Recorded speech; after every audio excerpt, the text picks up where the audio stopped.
name is Penelope Chatterton. Welcome to Awaken the Dream. I have Pedro and Kelly Silva back with me this week, and we are going to talk about miracles. And miracles can be quite a surprise, and we have to be alert and ready for them. So I'm going to ask Pedro and Kelly to help us with how we do that. Good to see you again. You it's too. been so long. Very long. So seeing miracles in the mundane.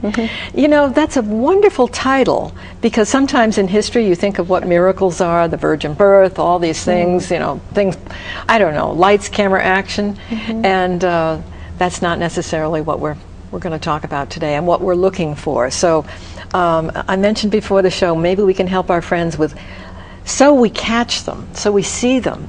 How do we lay the groundwork for being ready and ready? Yeah, I guess it's just about paying attention and not letting anything pass you by. And, you know, if you put those little prayers of intention out there, then pay attention to how it comes in, because it will come in a license plate or a sign on the highway, or, you know. Yeah, it's really funny. A dog could come in with a title on a newspaper, yeah. You know, which can really crack you up. Yeah. When it's like, oh my gosh. Well, yeah. Yeah, Pedro has a good story about that, actually. Oh, I want to hear it. Yeah, actually, as soon as you said newspaper, it triggered me. Yeah. Actually, when my father was passing, he always had this idea that I was going to hold him when he passed. Really? Yes. I don't know why, but that was the idea he had. And so happened that it turned out that way. Oh, and how nice. Right after he was passing, I said, before he passed, I said, I'm doing my part. It's now your turn to do yours. And then right after I said it, he passed away. And then all of a sudden, I felt this feeling as if I was going to walk out the door and he was going to be standing outside, you know? And so I walked outside with my brother, and the newspaper was on the ground facing straight up in bold letters. It said, "Still alive." And it was talking about a baseball team that had almost died as far as their but it was your miracle. Right. It was your mundane miracle. Right. Yeah. Now again, I'm curious about this weight or this feeling that you had. Can you explain that a little more? Because I like the fact as he passed, he was gone. Right. You felt an energy? Yeah, it was just a sense like something was just like, as soon as he took his last breath, I just felt like if I walk outside right now, he's going to be standing there. I don't know if it was from like Star Wars. Well, I just keep wondering if you weren't feeling him, you know, the soul. Yeah. I assumed that it was something like that. Yeah. Life is, to me, I feel like life is perpetual. There's no such thing as an ending of life. There isn't. There's just a perpetual, you know, transformation. Yeah. And he just transformed into some other form, but he can still speak to me. Yeah. Or I'm assuming, because there the paper was saying still alive, and then the headline next to it was about cancer, which was what he had. And then right underneath that it said someone was trying to fight the big one. And so it was too many things on that piece of paper, and I still have the newspaper. Oh, you must frame that one. So I need to, yeah. What a privilege to be there with him. So it was an interesting miracle, and then the mundane thing of a newspaper. Yeah. You know, and that's kind of what we're speaking about when we say miracles in the mundane. Yeah. You know, I think that miracles, what we call miracles, we see them as a departure of from the normal sense of reality. Like we think reality's, you know, boring and static, and then every once in a while there's black and white. Yeah, this explosion. Woo! It's a miracle. It's a rose on a black and white screen. Right. But it's really like that is reality. Yeah. But what happens is we get out of tune with the miraculous reality that already is, and then sometimes certain events will draw us into reality. Like I was in that space as my dad was passing that prepared me to just be open. Yeah. You know. You received a nice gift from being there. Exactly. Yeah. Were you especially close to him? Yes. I have the same name as him, so. Oh, you do. Yeah. It was confusing as a child, but we were close. We were pretty close.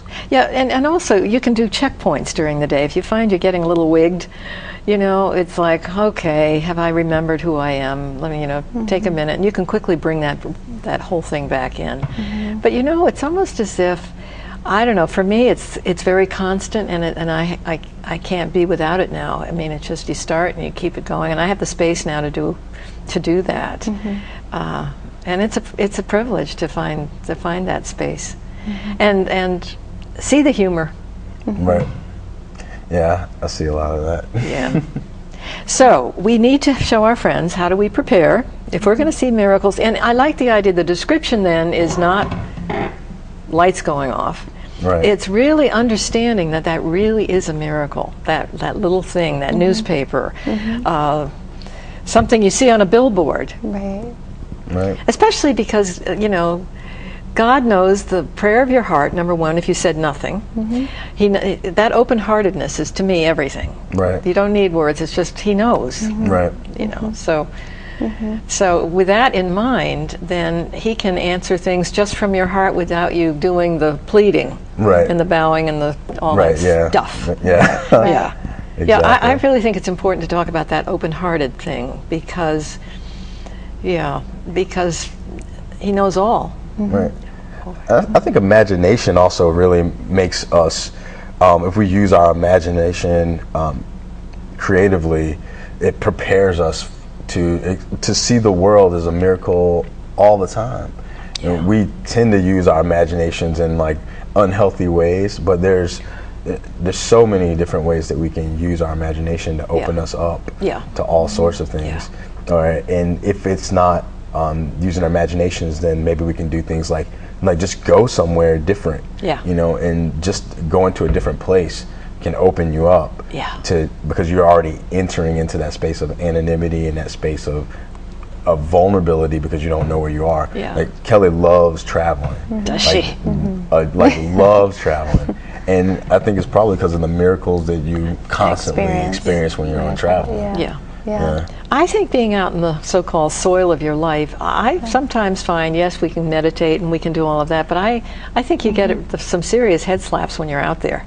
I mean, I'm not sure it's any better than anything else, but I do think it's pretty darn good. Yeah. We've met so many people on our travels and our journeys that have just come into our life like literally out of nowhere in parking lots and whatnot that we've ended up becoming friends with and to this day keep in touch with, you know? And it's like, it's just amazing when you walk in that space and you have an open heart and you just say yes to whatever comes in. You know?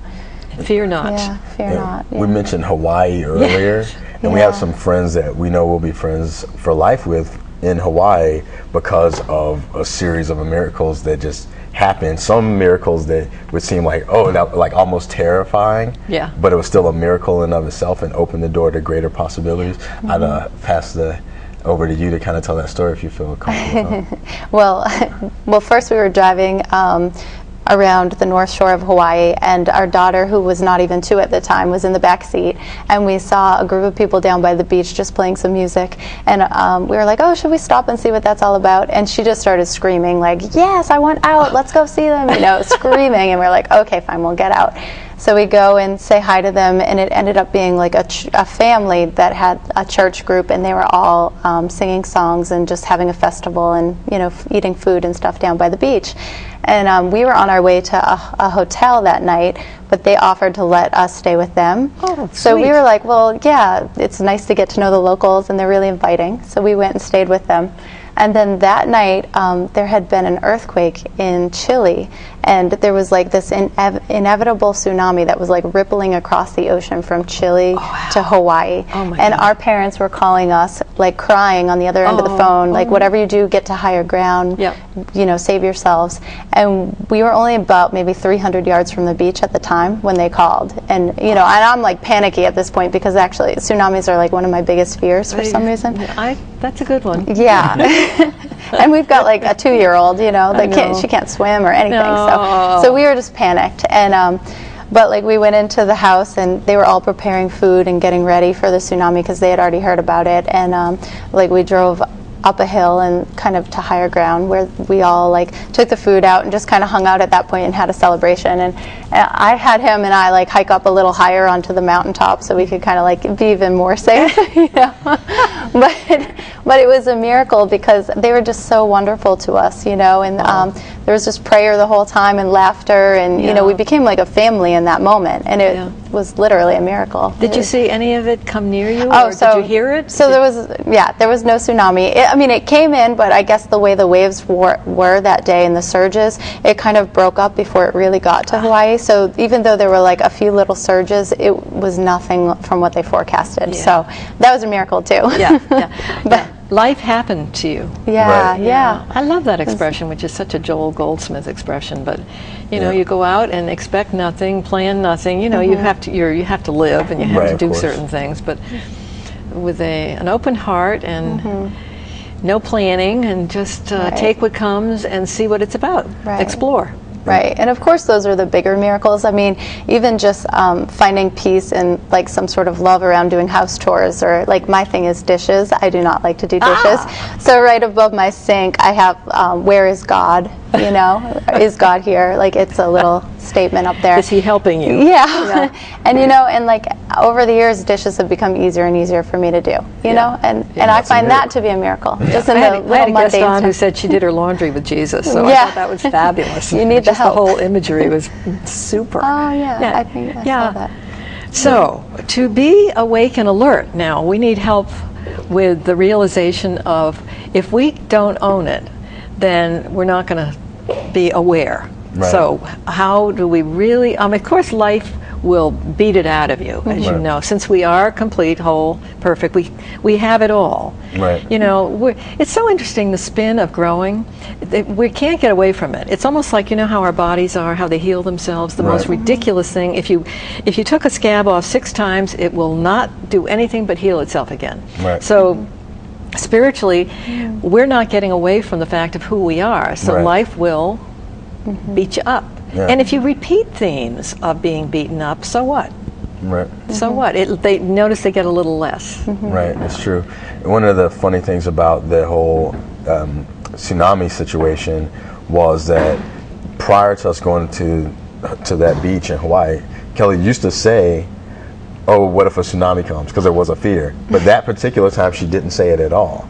And then that's when it showed up, or potentially showed up. Yeah. And one of the things that this family taught was something they called himalele, which was basically a process of cleaning the junk, and it was a way of taking responsibility. So it was like if things came up, then you would clean the junk, as they said, that came up in your consciousness, and then through cleaning the junk, miracles could happen, or what we would call miracles. Yeah. And I'm sure that during that whole tsunami thing, they weren't afraid at all. They were over-prepared, but not for themselves, but for the other people who might be afraid in the community, because they cooked like 6 turkeys and they had like all these things, and the whole time they were just kind of just cleaning junk, and they were like, "Meh, we're cleaning junk, no big deal. Yeah. Everything's gonna work out." Yeah. And it was an opportunity for us to clean a lot of junk that came up in us because of the pressure of the tsunami, or the idea of the tsunami. Yeah.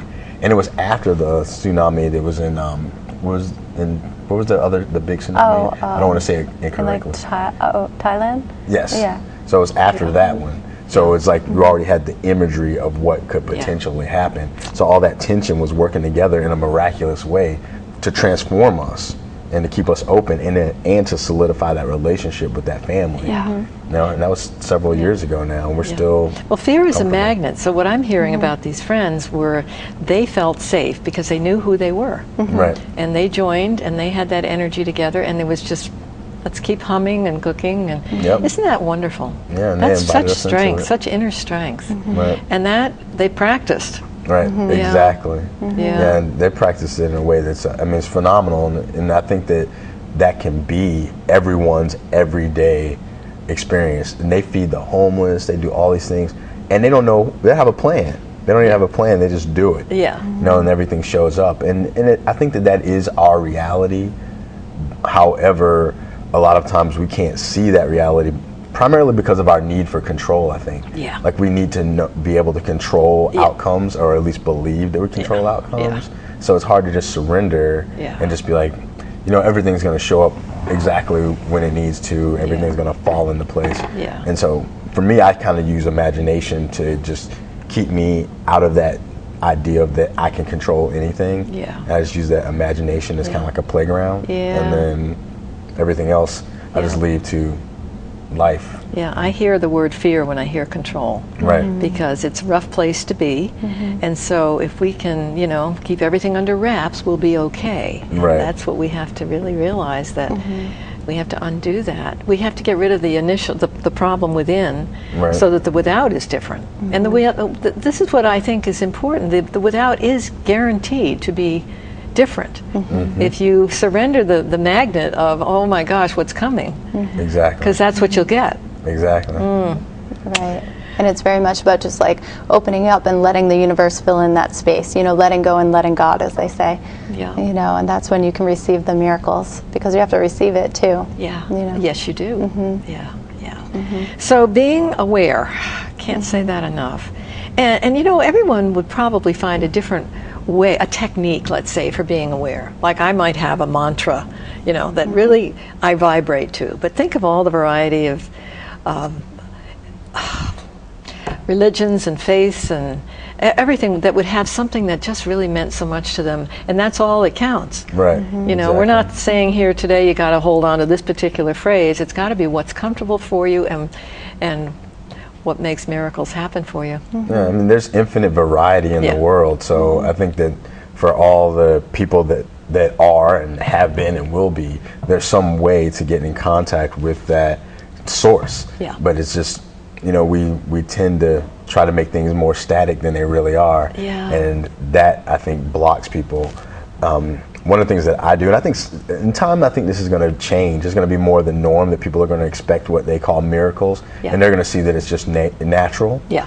But in the interim, I think that people need to take some kind of steps to just observe differently. Yeah. There's so much more going on in the world than what we imagine. Yeah. And one of the things that I do is when I go to the beach, I tell myself there's 3,000 worlds in every grain of sand. And so just the thought of one grain of sand containing 3,000 worlds would be enough. So then you see this beach with like all this sand and think like, there's no way we could ever count the worlds that can be or that are. Yeah. And if it's hard enough if that's hard to imagine, then just watch Dr. Seuss's Horton Hears a Who, where there's that whole world on a speck. I got some of that from that Dr. Seuss. Yeah. And it's just so much going on that we can't see, and just being open to that. Yeah. The Course in Miracles talks about miracles being natural. Right, If they're not happening, what's wrong? Why aren't they? Right. So taking responsibility for, okay, hey, they're not happening. I got to get back on deck. And I think we almost get beaten up by this plane within. I mean, after a while, we take all these detours, and then we begin to get it that that doesn't feel as great as maybe if I think about it this way. So we will get there, no matter what, whether it's this lifetime, a million from now.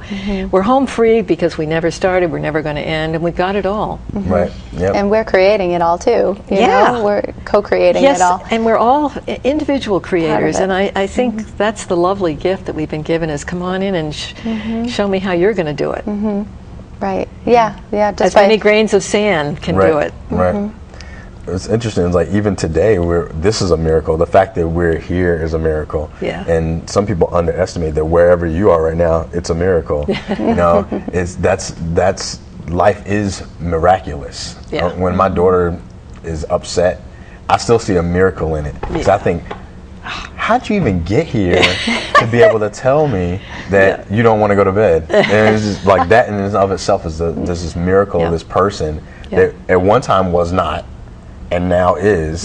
And it's telling me, I'm not going to do what you asked me to do. And I'm like, sometimes I just stand there in awe, like, how do you even exist? She's a life. Right. I'm like, look at that. Look at that life. Right. Yeah, and it's pretty amazing.